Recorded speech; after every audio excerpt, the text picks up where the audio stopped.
you want to hear a funny story about this morning, day 3? So it's like super hard to park around this area. Because there's no parking on the streets.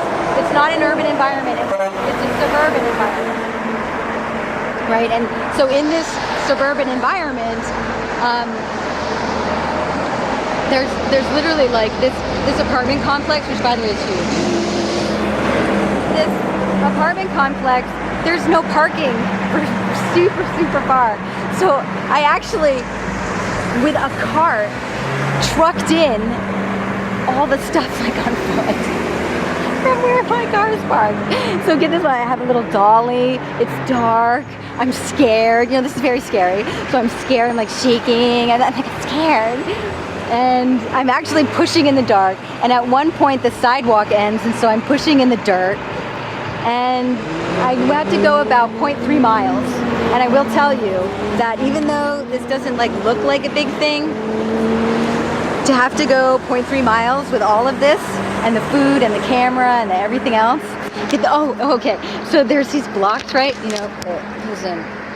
Oh, see that block? So there's these blocks. I freaking dropped one, right? So I looked down, I'm like, shit! And I'm literally like, oh, I can make the sign shorter. But the only thing is I love the whole sign. So then I was like, well, what would I redact? Would I redact the whole point that it's Sexual Assault Awareness Month? No.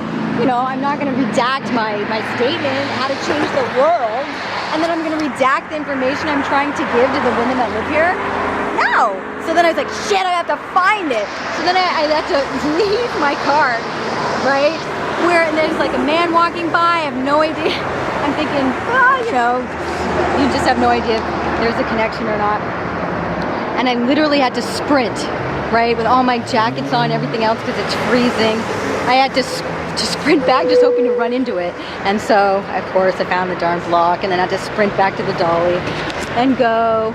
So I made it. Oh, and like there's a hill coming up, and you know, I mean, and so it was so physically arduous and hard, and like sweating rivulets and buckets and all that.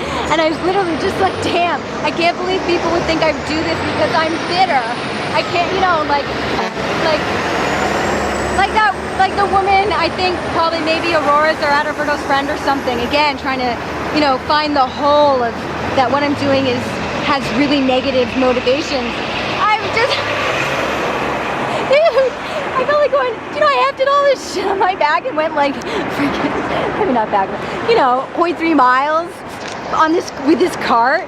And because as I was walking, I'm sweating, and I literally started thinking like, nothing's worth this. Yeah, I'm doing this because I love everybody. Forget everybody. I'm, you know, like this sucks.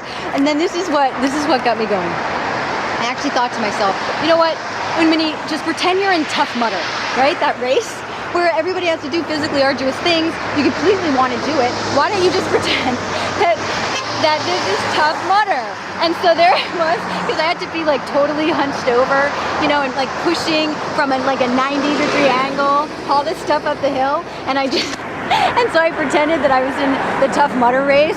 And you know what? It totally got me here. And I was laughing. I'm feeling fine. So every single day is a journey, and there has actually been some pretty funny moments, and I can just tell any hater or any person who questions me, there is no way on God's green earth that anyone would do this unless they were motivated by love and my effort for all of us to think about something hard, and for maybe all of us to decide that we want the world to be different for our women and men and everyone. We should all feel safe.